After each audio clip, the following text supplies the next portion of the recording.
Doon na. Natouch na ako, natouch. Well, thank you, Gordon, kayo. Sa lahat, no, sa ating industriya, movie industry, television industry, what we call this now is movie con, no? Conference or television conference. Pero media con. Ayan. Dati press con eh. Sabi may mga vloggers na rin ngayon. Well, I'm so happy, no? At magkakaharap tayo. Dahil alam nyo naman, every time na bago mag-start yung laban ko, palaging humaharap ako sa inyo.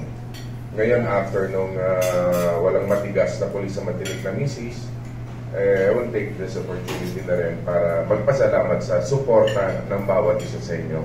Dahil very successful siya. Kaya palakpak naman kayo. Dahil matanda ko lang,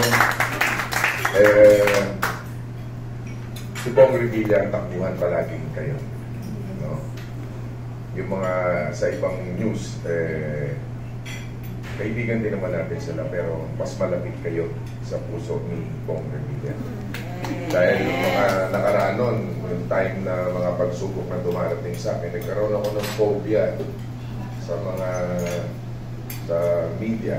Pero kayo lang ang tinakbuhan ko dahil kayo lang ang nakakapagsabi ng totoong side ni Bong Revilla. Sa dami ng pinagdaanan ko sa buhay, no? Baga, eto ngayon tayo, naharap na naman tayo sa panigbagong pagsubok, pagtakbo muli para sa ating mga kababayan bilang senador. Siguro naman, sa tagal-tagal ko na rin sa public service, this year is my 30th year in public service. Siguro narinig niyo na to sa mga speeches ko.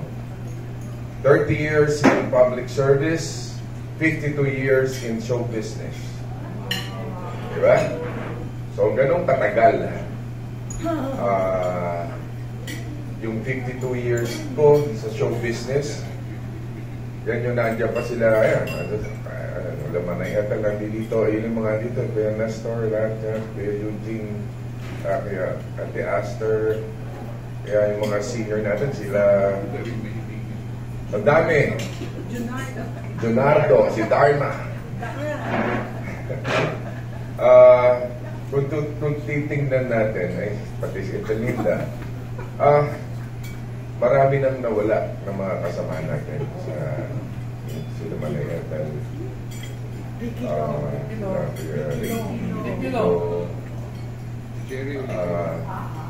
Jerry Lea Boy pa. Ay, sir. Yes. Pagkano palaging nandiyan, di ba? Pero ganun pa man, sa dami man ng sinuong ng buhay ko, meron naman tayong pinuntahan at may pagmamalaki ang industriya na nagawa ni Bong Revilla para sa industriya at para sa bansa natin. Si Bong Revilla, simula nung sige, kukwento ko na yung sige, ang gagawin ko, umpisahan ko. Si Bong Revilla, sit down. I can sit down. Mas maganda kasi nakatayo eh. Para ako nasa entablado. Bong Revilla nag-start sa public service 1995. Naging vice-gobernador, naging gobernador ng lalawigan ng Cavite, naging VRB chairman.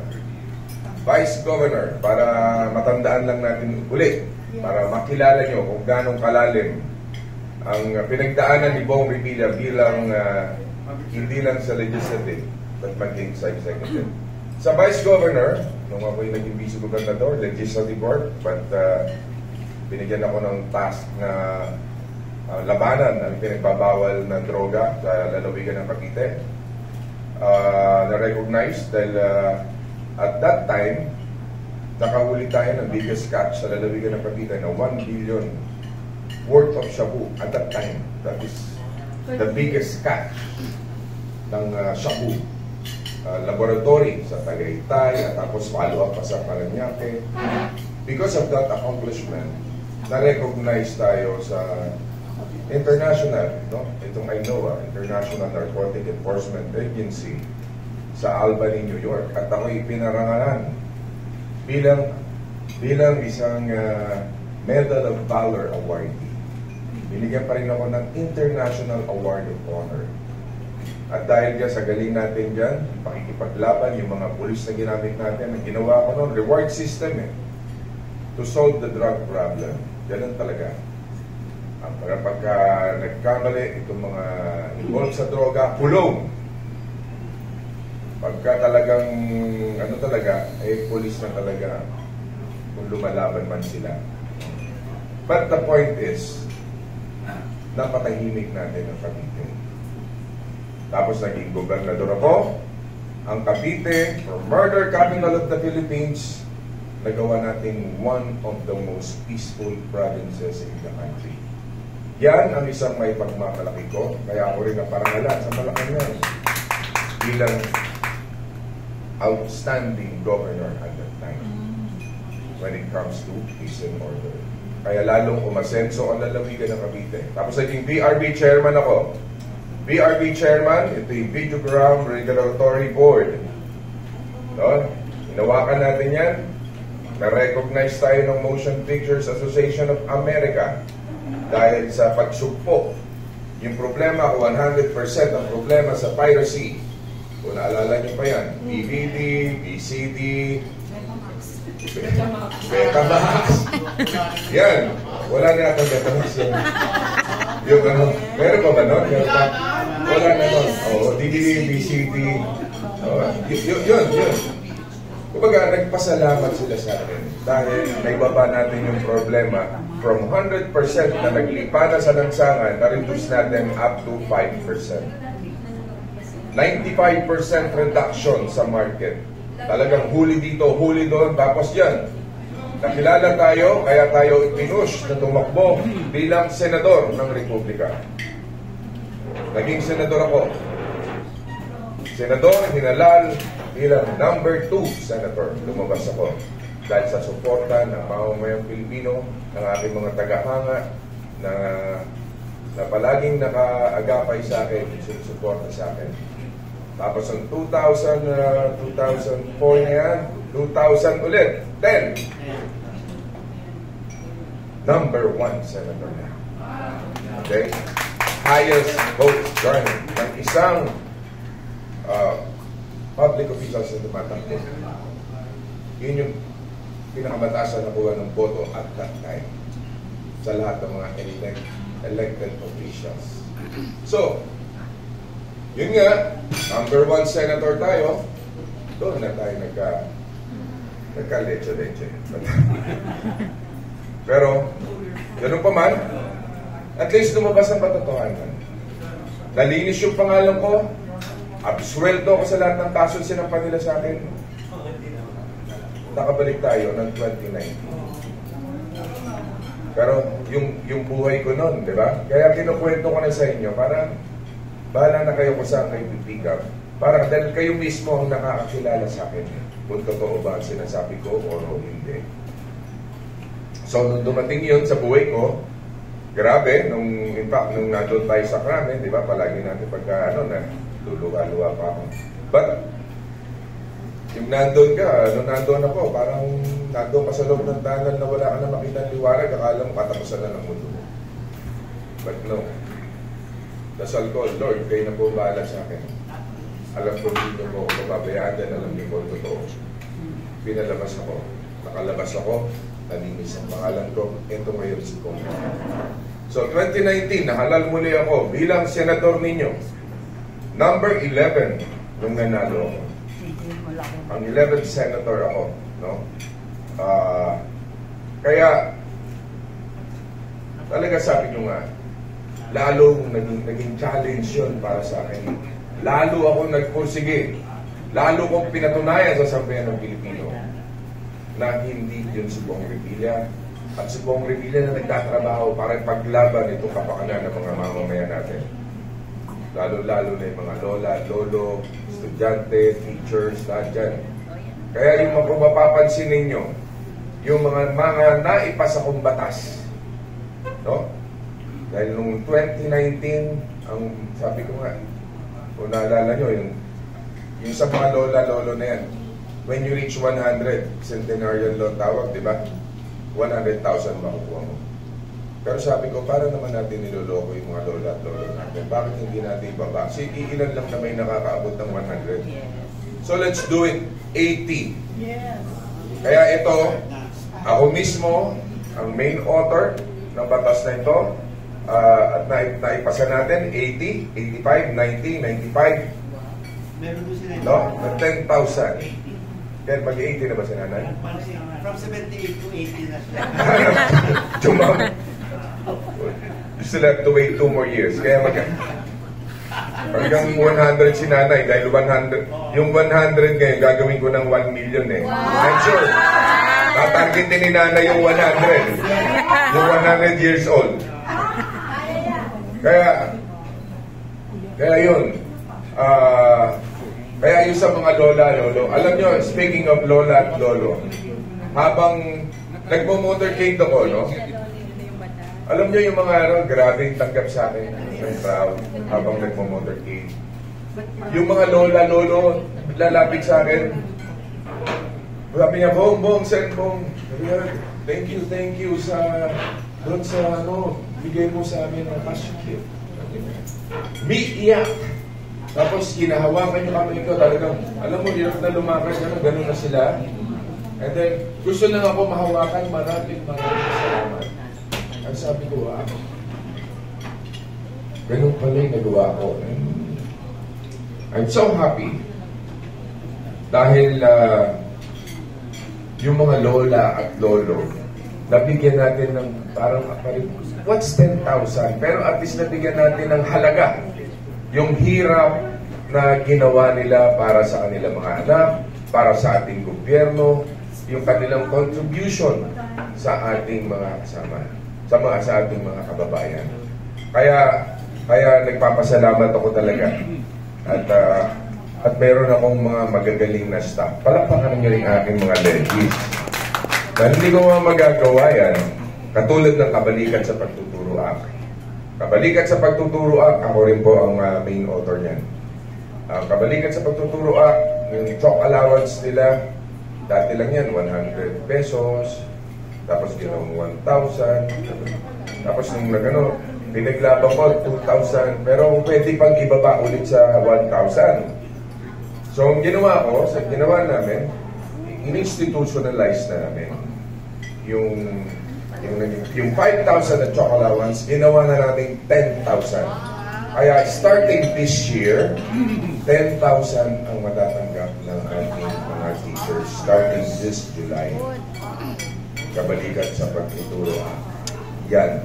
So, yan po yung talagang, yung mga teachers naman, pag umiikot ako, patutuwa ka na ay, pasalamat din nila. Thank you, Senator Bong. Thank you. So, yan. Tapos, yung sa mga estudyante, yung anti-no permit, no exam policy. Ang dami dyan. Yun naman, bakit namin sinulong yan? Dahil sa dami ng mga reklamo, yung mga magulang, nagreklamo sila. Dahil yung mga anak nila, kapag hindi nakapag-take ng exam, pinahiya. Kumbaga, nag-prepare ka for a month or 2 weeks or whatever, tapos magte-take ka na exam, uupo ka na doon sa classroom, magte-take ka na ng exam, bilang sasabihin ng teacher, o ng principal, hindi ka po pwede mag-take ng exam kasi hindi fully paid ang iyong tuition fee. Umiiyak yung bata, meron di-depress, umuwi, napapahiya. Meron pa kami nakuhang information na meron pang nag-suicide. So, yun ang nagtulak sa atin. Kaya, ipinay natin itong batas na ito at batas na ito ngayon.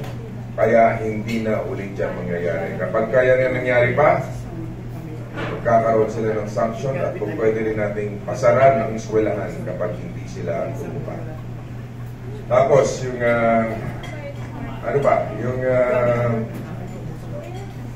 ang dami pa asawang bakla. Ano pa hindi ko naman yan? Yan. lifetime validity ng birth certificate, marriage certificate, death certificate. Pag every time na kakailanganin nyo yun, at kailangan mo mag-renew. Renew ka ng renew, pupunta ka sa PSA, pipila ka, babayad ka 100 plus. Mabigat doon yung mamamasahe ka pa. Tapos sa haba ng pila, kita mo mahabang pila, babalikan na lang bukas dahil sobrang haba ng pila. So, yung mga ganun. Kaya ngayon, lifetime na valid na yan.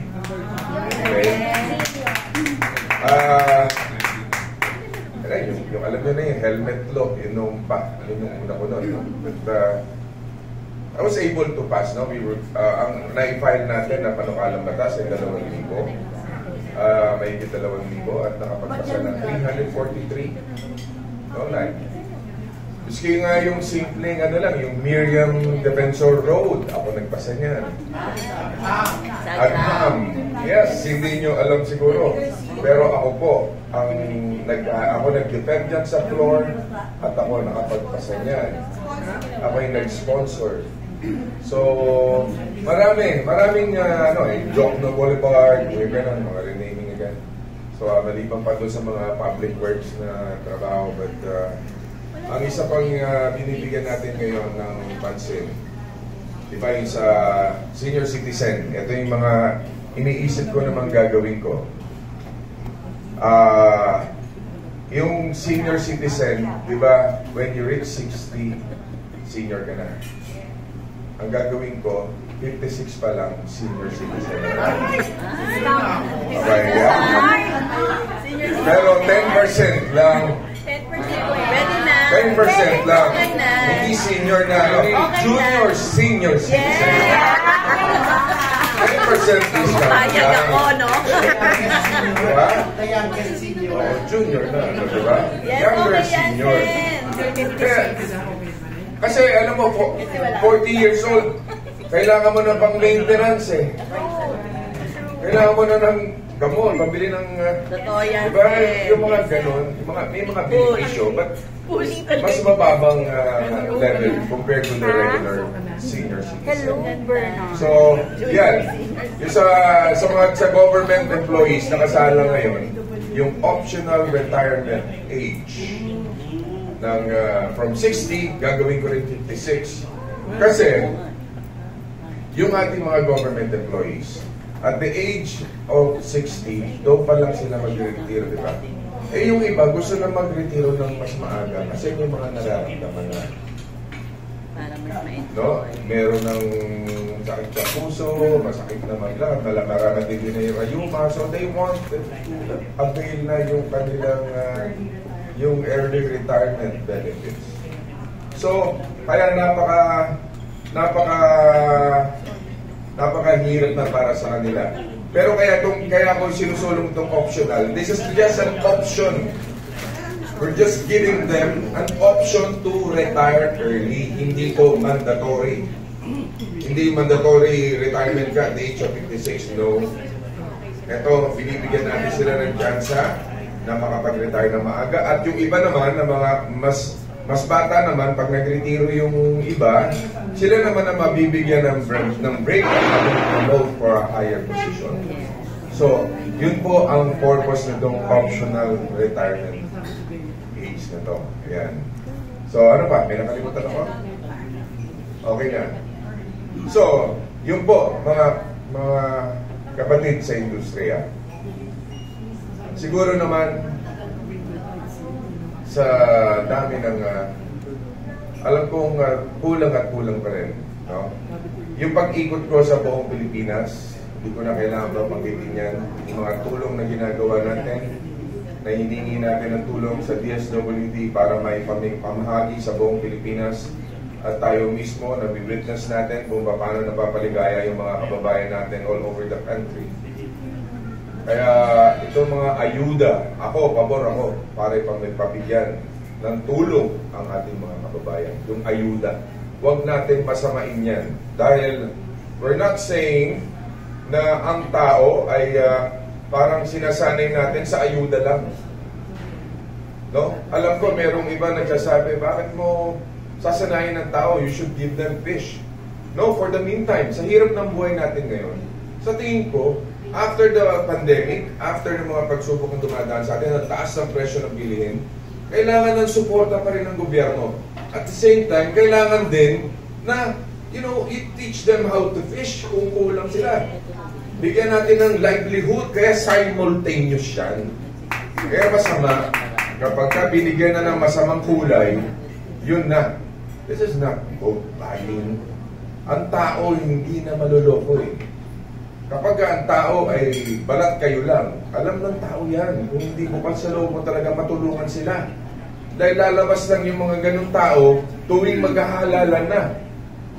Katulad ng ginagawa natin, from simula nung umupo tayo, tuloy-tuloy tayo, talagang tinisiguro natin na maabot natin yung mga kababayan natin na nangangailangan ng tulong. Sa bawat lugar, Luzon, Visayas, Mindanao. Kaya, para sa akin, ang panahon na to, dapat siguro ang sambayan ng Pilipino, huwag tayong mahati sa dalawang kulay o mag-away-away ng dahil sa politika. Ang politika na to, ito ang nagpapagulo at lalong magpapahirap sa atin. Ako ay believe na dapat talaga panindigan natin yung ating bandila, hindi yung kulay na kung naman yung tinitindigan na kulay. Panindigan tayo sa tama lang, yung tama lang. Ano ba ako, kung ano yung tunay na problema ng bayan, kung halimbawa kung sino namumuno, kung kukontrahin natin palagi, ano mangyayari sa atin?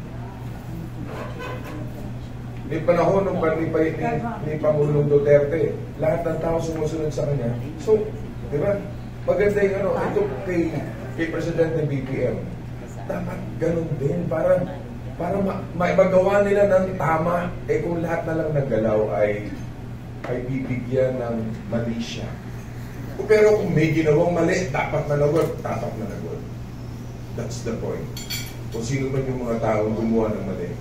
Pero dapat isipin natin, itong mga kababayan natin na naghihirap ngayon, yung kumakalamang sa mura, yung hindi kumakain ng 3 beses sa isang araw, kumakain isang beses lang.